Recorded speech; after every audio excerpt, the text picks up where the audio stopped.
Fantastic demonstrations. It was quite an experience working with you, and I've worked with Kyoka Shinkai, I've worked with World Oyama style students, and it's great to work with a person like yourself, Sensei Ted Oyama.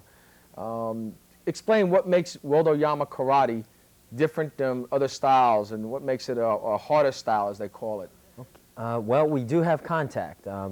That's the first thing. That's a guarantee. Right. We do have contact, and I believe that if you are going to train seriously in the martial arts, you do need to have some contact.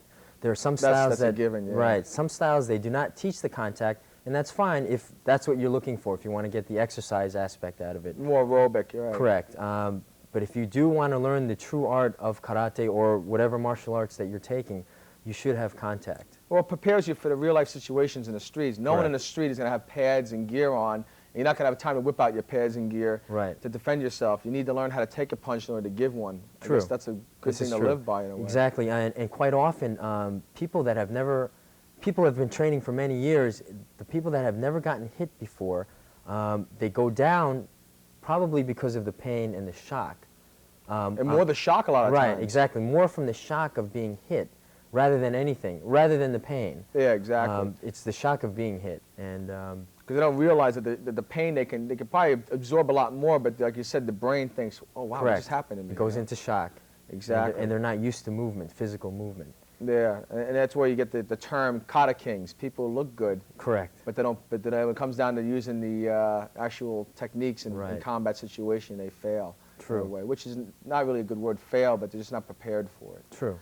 Okay. What we're going to do is we're going to take a look at some of the clips from the commentary in a fight we did on Westchester County Center for the Ultimate Challenge. And that was which challenge now? It was the Ultimate Challenge at the Westchester County Center? Yeah, was that the third one? Build the third one? You know, I don't remember because we've been holding these tournaments for 20 years, I know, but this is the first time. But we named it the Ultimate Challenge several years ago. Oh, okay. So this is probably the fourth or fifth. We also have one in Atlanta in May, in the springtime. So there's actually twice a year. That's going to be exciting. Yes. Yeah, definitely. Okay, let's take a look at that clip. Okay. Explain what's going on here. Okay, now this is in the morning, the qualifications. You need to break a minimum of 3 boards. If you do not break a minimum of 3 boards, you cannot compete. Now, quite often, fighters will break more than that because in case of a draw, they will go to the boards and see how many boards the competitor broke. And that decides who won. Correct. Okay. And now, if they try to break 5 boards, and they miss that attempt, they have to go down to the minimum 3.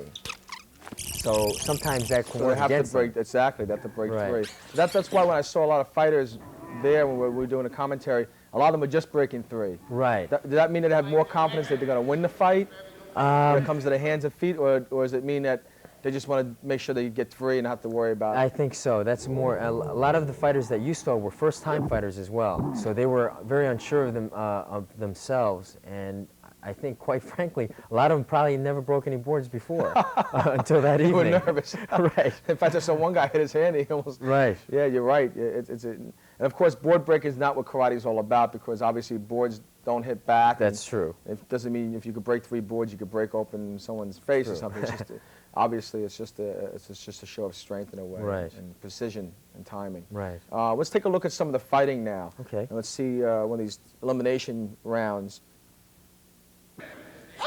Okay, now you're going to start off. Now, the first round is 2 minutes.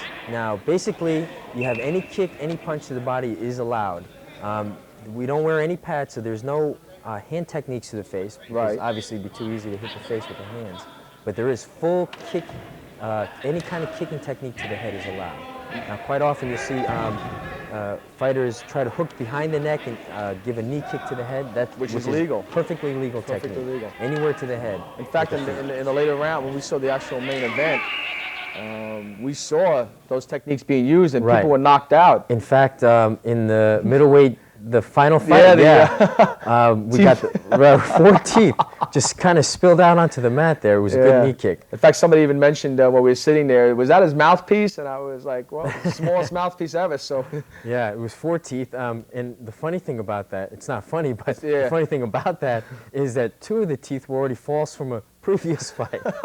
So really 2 of them he only Right, lost. he only lost 2, so That's it wasn't great. as bad. And we saw a couple other knockouts. One was a roundhouse to the head, I believe. Good, right, good and, clean roundhouse to the head. And one was a couple of various punches to the Right. clavicle or the chest bone. Right, yeah. in the sternum area, and Yeah. also a couple of broken ribs in the heavyweight division Yeah, as well. so as you can So it see, was tough. This is the ultimate fighting challenge for real. This is, Right. you know, it's not just the only one where they bill it on pay-per-view. This is the only one going on. This has been going on for 20 some odd Right, years. right. So that's more of a flashy form and so Right, forth. and yeah, we do have rules, and Yeah. you know, 'cause And they we're do concerned. too. Right, they have do rules too. too. They do Otherwise, too. there's a lot of dead fighters out there. It's a little more extreme than ours, but they do have rules, and so do we. Right. Well, everybody's have to live by rules. Right. That's what makes it a sport still. Right. Okay, and then you have the street, which is the actual combat application of martial arts. Right. So that's a good, important thing to know. And obviously, World Oyama Karate exists around the world, Right, worldwide. even in this area here. Yes, in fact, in the Mamaroneck area, Right. Yonkers, White Plains, and Greenberg. It's amazing. In those 4 locations, we have dojos there. And you have one in Japan as well? Yes, or- so we have several branches in Japan, Poland, Greece, throughout Europe. which was represented in the tournament. Exactly, they did very well in the competition. Yeah, the Poland took 2, lightweight both, and middleweight. right, both middle and lightweight. That was incredible. And like you said, they're going to come from Poland. They're going to make sure they win. Pay for that airfare. and Yes, so they forth. do. But that's exciting. And Atlanta is the next one coming up. Right, that is in May, usually in the spring in May. Now, will the champions from the previous one have to fight in that one? Quite often Retain they their do. Title, they do. Okay. Quite often they do. We don't yet have a ranking system, so you know they're not required to fight. Okay. You know, the champions do not have to fight. Will there ever be a ranking system, do you think? Eventually, we would like to get into that. Yes. Oh, that's great. If we're trying to get more competitors from other styles to come in. In the years past, we've had several, but only a handful came in. We haven't had any in the previous years, the last Okay. couple of years. Well, it'd be nice to see some other styles come Yes, in. 'cause then we would love it. it'd be a good thing. Not that World Oyama Karate is not one of the greatest styles out there, but to mix it up a little bit to Right. show some different forms and different techniques. Right, and we would like to learn from them as well. And great. again, it's an open tournament, so we're looking for more competitors. Well, we're looking forward to the tournament. It's been a great time. We learned a lot from you. I really appreciate you having coming down, Sensei Ted Oyama. Well, thank you. And thank you to the World Oyama Karate for letting me come down and letting Kickback and the crew come down and do the show. Oh, it was our pleasure. day. I'm glad you made it. And we look forward to many more. So for those of you at home, it's a great show. I'm glad you had a good time, and we'll see you next time. Well, hopefully it'll be the show in which we actually will review the tournament, the Ultimate Challenge. Thank you and good night.